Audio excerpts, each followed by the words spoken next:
50 cars filled with Ku Klux Klan members rolled through Monroe, North Carolina, led by the town's own police chief. Their target, a brick house where Marine Corps veteran Robert F. Williams and a group of black World War II soldiers waited. The Klan had terrorized this neighborhood for months, but tonight, black men would shoot back.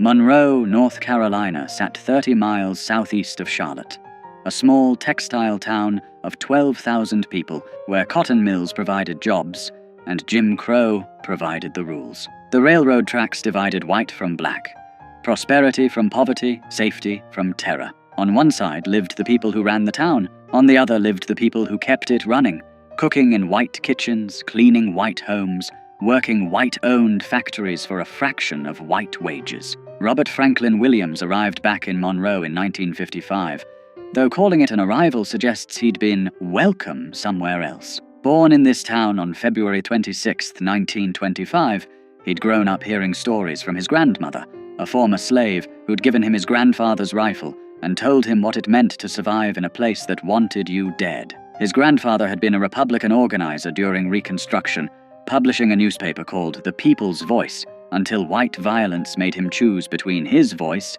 and his life. He chose life, but kept the rifle. Williams knew Monroe's particular brand of hatred intimately. When he was 11 years old, he'd watched police officer Jesse Helms Sr., father of the future senator, drag a black woman bleeding through the streets by her hair after administering what the officer called an arrest. The woman's screams echoed in Williams' head for years. The sight of that badge glinting in the sun, while white onlookers smiled and nodded, taught young Robert a lesson that no school would ever address. The law in Monroe wasn't there to protect him. It was there to remind him of his place. He'd tried to escape that place. During World War II, Williams migrated north like hundreds of thousands of other black Southerners, finding work in Detroit's auto factories. He was there in 1943 when white mobs stormed through black neighborhoods, killing dozens. He fought back then, young and angry, learning that Northern freedom was just Southern oppression with better lighting. In 1944, he was drafted into the Army, serving until 1946. Then he joined the Marines, 1954 to 1955, where he learned discipline, marksmanship, and the bitter irony of defending a country that wouldn't defend him. When he returned to Monroe in 1955, he found the local National Association for the Advancement of Colored People chapter gasping its last breath. 6 members remained, from what had once been a thriving organization. The others had been fired from jobs, threatened, beaten, driven out. Southern states were systematically destroying the NAACP, branding it communist, outlawing it where they could. In Monroe, simply attending a meeting could cost you everything. Williams started recruiting, not from the middle-class teachers and preachers who typically led NAACP chapters. He went to the factories, the farms, the unemployed men standing on corners. Most importantly, he went to the veterans, men who'd seen combat, who'd been trained to fight, who'd tasted just enough equality in uniform to make segregation unbearable when they came home. Men like Dr. Albert Perry. Dr. Albert E. Perry was everything Monroe's white establishment wanted to deny could exist. A black man with a medical degree, a veteran, a practicing physician at the local hospital. He bought a nice brick house, drove a decent car, and had the audacity to act like he deserved respect. Williams made him vice president of the Monroe NAACP. Together, they set about picking fights the previous leadership would never have dared to start. Their first victory came quiet. In 1956, they integrated the public library. White Monroe barely noticed because white Monroe barely used the library, but Williams and Perry noticed. They'd proven that pressure worked, that the system could be moved, so they picked a target that mattered more, the swimming pool. In the summer of 1957, 2 black children drowned in a creek. There was nowhere else for them to swim. Monroe's public pool, built with federal tax dollars that black families paid just like white families, was reserved exclusively for white residents. Black children had to make do with unsupervised creeks, muddy rivers, and the consequences that came with them. 2 children went under and didn't come up. Their names were lost to history, but their deaths sparked something that wouldn't be forgotten. Williams went to the city council with a reasonable request. Open the pool to black children 1 day a week, just 1 day. The council's response was a masterclass in creative racism. Draining and refilling the pool after black people used it They explained with straight faces would simply be too expensive. Segregation, they suggested, was an economic necessity. Williams had a different analysis. Standing before the council, he delivered a line that cut through Monroe's polite racism like a blade. Segregation, he said, is a luxury that Monroe cannot afford. He organized picket lines. 8 people at first, standing at the pool gates, silent, peaceful, exactly the kind of protest that Martin Luther King Jr. was preaching across the South. And Monroe responded the way Monroe always responded, with violence. Shots rang out at the picket lines. No one was arrested. Law enforcement officers stood by and watched. The message was clear. You can protest all you want, but when the bullets fly, you're on your own. That's when the Ku Klux Klan got involved. The Klan in Monroe wasn't some fringe element hiding in the shadows. In a town of 12,000 people, the press estimated 7,500 Klan members and supporters, more than half the town. They held massive rallies where thousands gathered in their robes and hoods, listening to speakers promise to keep Monroe pure, to keep the races separate, to handle these uppity agitators who thought they deserved to swim in white water. Leading these rallies was James William Catfish Cole, a South Carolina Klan organizer who'd made Monroe his personal project. Cole was the Klan's regional heavyweight, a man who commanded respect in white supremacist circles, someone who got things done. He held rallies where he specifically named Williams and Perry, calling them communists, troublemakers, threats to the Southern way of life. Then his followers would pile into their cars and form motorcades. Here's where the institutional betrayal became impossible to ignore. Monroe's police chief, A.A. Morney, didn't try to stop these motorcades. He led them. Squad cars with flashing lights would escort 50, sometimes more, Klan vehicles through Monroe's streets. The procession would wind through town, then head across the railroad tracks into Newtown, the black section, and there they'd drive past specific houses, firing guns into windows, throwing bottles, shouting threats, while the police chief made sure they had safe passage. Dr. Perry's house became a favorite target. Night after night, the motorcade would roll past, and gunfire would erupt. Perry, his wife, his children, huddling inside while bullets punched through walls. He'd call the police.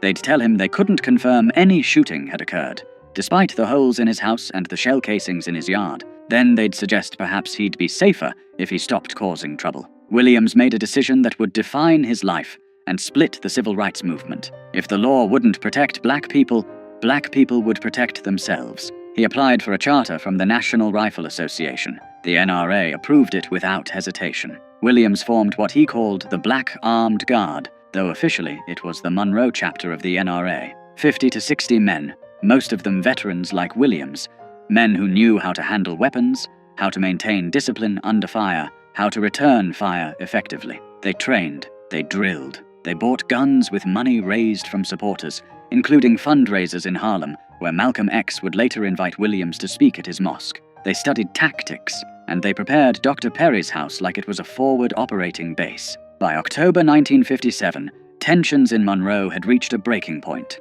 The Klan's motorcades continued, increasingly brazen. White Monroe had circulated petitions to have Williams and Perry driven from town. Anonymous death threats arrived daily. Williams' insurance company cancelled his coverage, citing the risk. When he asked the police chief why his insurance was cancelled if there was no danger, the chief had no answer. On October 5th, 1957, the Klan decided to make their point permanent. They were going to Dr. Perry's house, and this time they weren't just going to shoot at it. They were going to burn it down with everyone inside. Williams got word through the black community's network.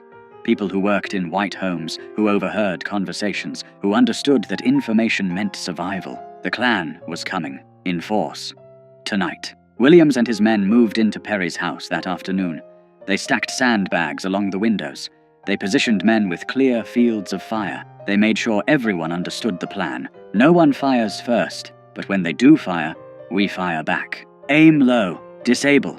Don't kill if possible. Make it clear we're serious without giving them martyrs. As the sun set, they waited. Perry's family had been moved to safety. Inside the house were only men who'd made peace with what might happen next. Veterans who'd survived war only to find themselves at war in their own hometown.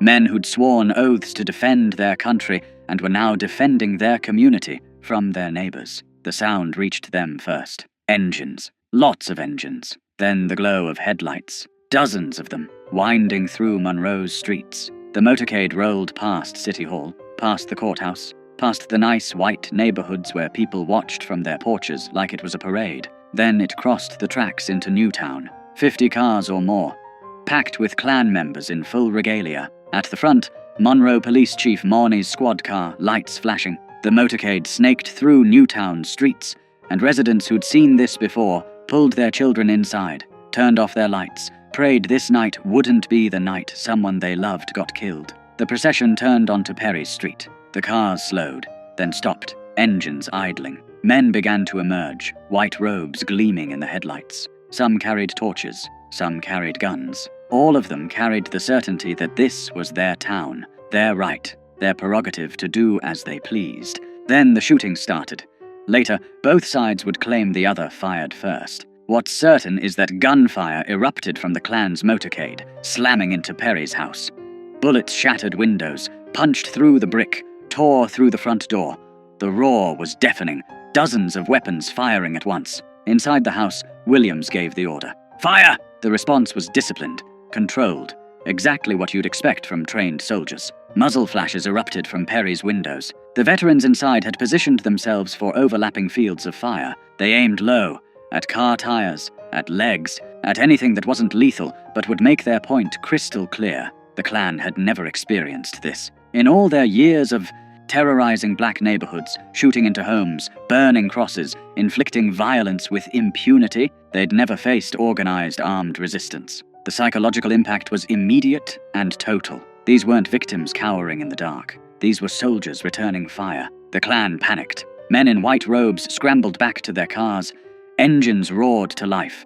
Tires squealed. The entire motorcade broke formation and fled in every direction, some cars running into each other in their desperation to escape. Within minutes, the street was empty except for abandoned robes, dropped torches, and the fading sound of engines racing back across the tracks to the safety of white Monroe. Inside Perry's house, Williams and his men held their positions. No pursuit, no celebration. They maintained their perimeter through the night, knowing retaliation might come. But it didn't. The Klan had been routed, humiliated, driven from a black neighborhood by black men with guns. The next morning, Monroe's city council held an emergency session. The same council that had said they couldn't afford to let black children swim.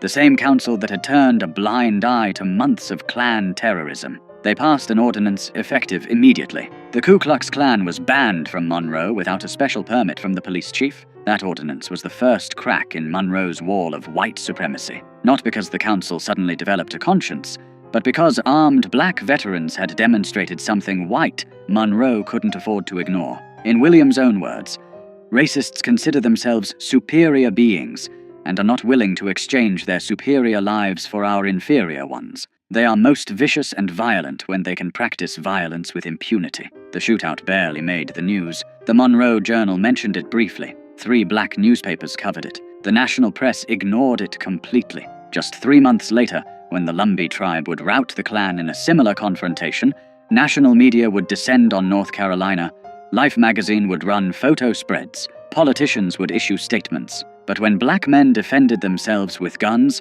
white America decided that story was better left untold. Williams understood why. As he'd later write, the national press played up the Indian Klan fight because they didn't consider this a great threat. The Indians are a tiny minority, and people could laugh at the incident as a sentimental joke. But no one wanted black people to get the impression that this was an accepted way to deal with the Klan, so the white press maintained a complete blackout about our fight. But word spread through black communities across the South. Veterans heard what had happened in Monroe.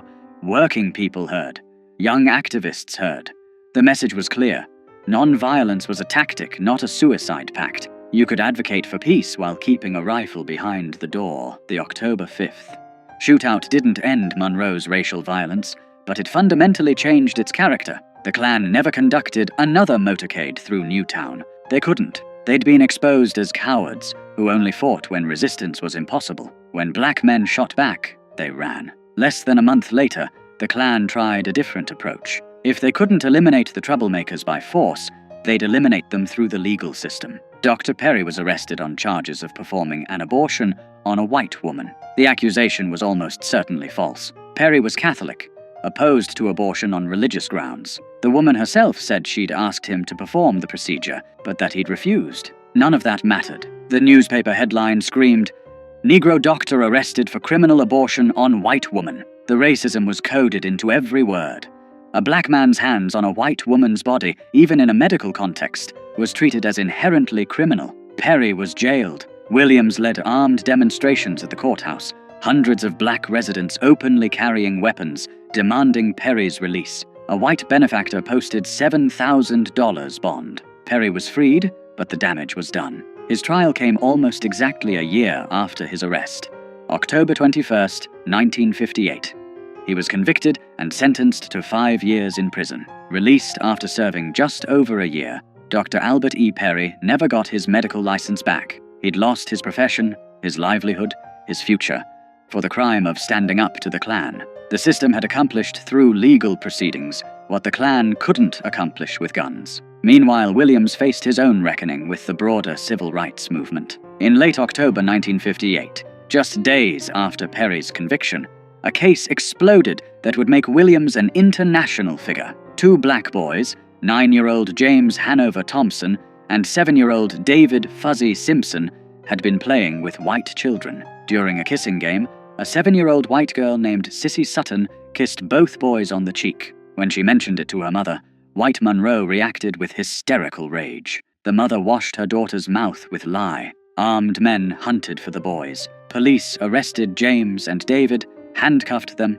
took them to jail, and spent 6 days interrogating them without allowing them access to parents or lawyers. They were beaten, threatened with lynching, told they'd raped a white girl. Judge Hampton Price heard the case. Such as it was, the boys had no legal representation. They stood silent, terrified. The judge interpreted their silence as a confession. He sentenced both boys to indefinite terms in reform school, possibly until age 21, for a kiss that a white girl had initiated. Williams mobilized international attention. He contacted journalists in Europe. He worked with activists in New York to form the Committee to Combat Racial Injustice. He turned the kissing case into a global embarrassment for the United States, with demonstrations in Paris, Rome, and Vienna. Former First Lady Eleanor Roosevelt intervened with North Carolina's governor. President Eisenhower received thousands of letters. After 3 months, on February 13th, 1959, Governor Luther Hodges pardoned the boys without explanation or apology.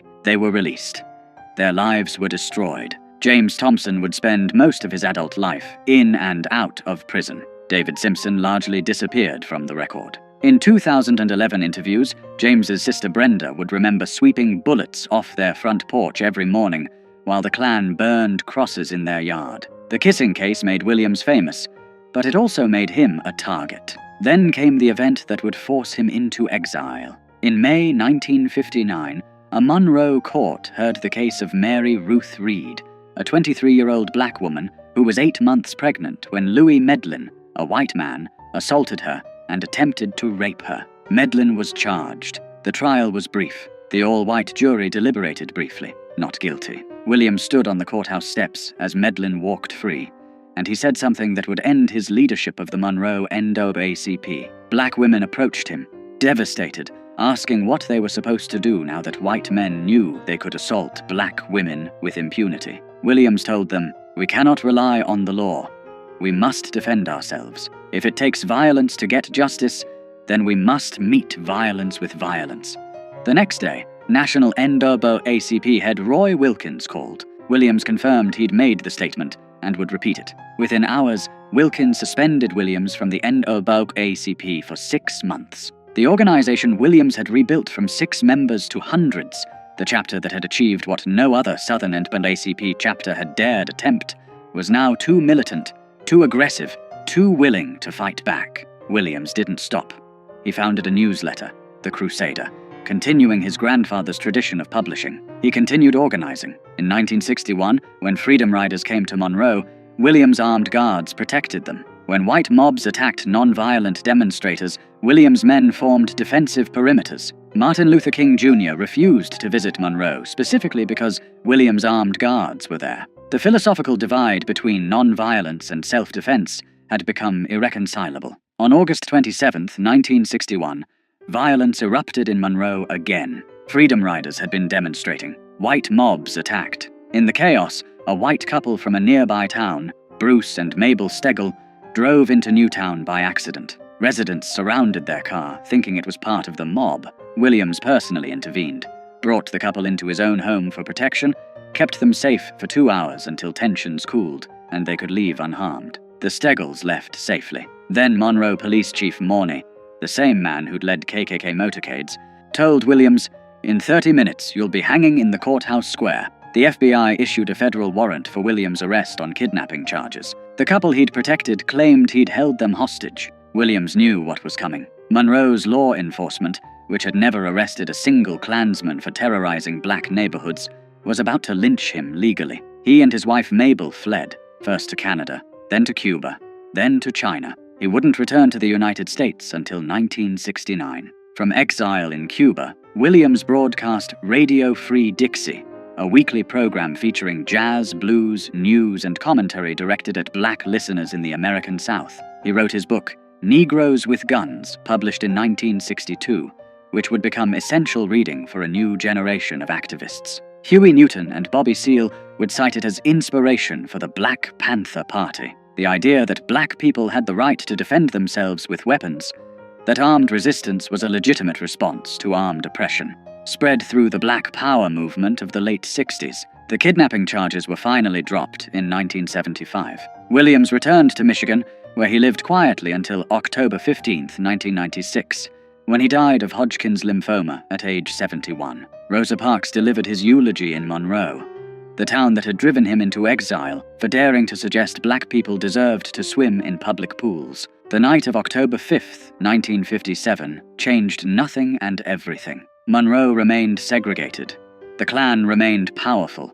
Racism remained the law. But something had shifted. Black men with military training had demonstrated that white supremacist violence wasn't cost-free. They'd shown that victims could become defenders, that terror could be met with resistance, that the oppressed didn't have to die quietly. History tried to forget that night. The civil rights narrative we teach emphasizes non-violence, peaceful protest, moral suasion. We celebrate the bus boycotts and sit-ins, the marches and speeches. We're less comfortable acknowledging that sometimes black people survived because they had guns and knew how to use them, that veterans who'd fought fascism overseas came home and fought it at home, that the Klan stopped terrorizing certain neighborhoods because they knew armed men waited in the darkness. Robert F. Williams never apologized for October 5th. In his book, he wrote, "It has always been an accepted right of Americans, as the history of our western states proves, that where the law is unable to enforce order, the citizens can and must act in self-defense.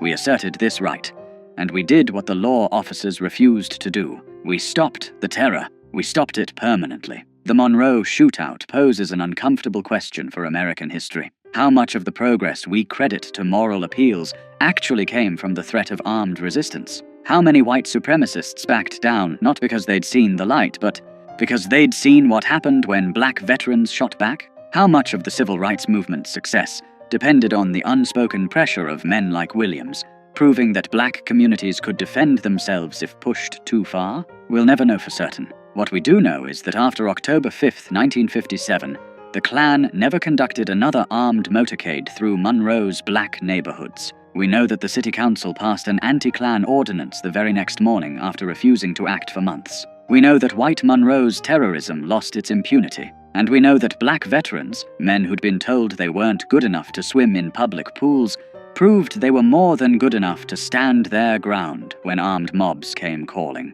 The story of that night, and the man who organized the resistance, deserves more than a footnote. It deserves to be told in full as a reminder that justice in America has often been extracted at gunpoint by people who refused to die quietly. Robert F. Williams and his men didn't start the violence in Monroe. They just finished it.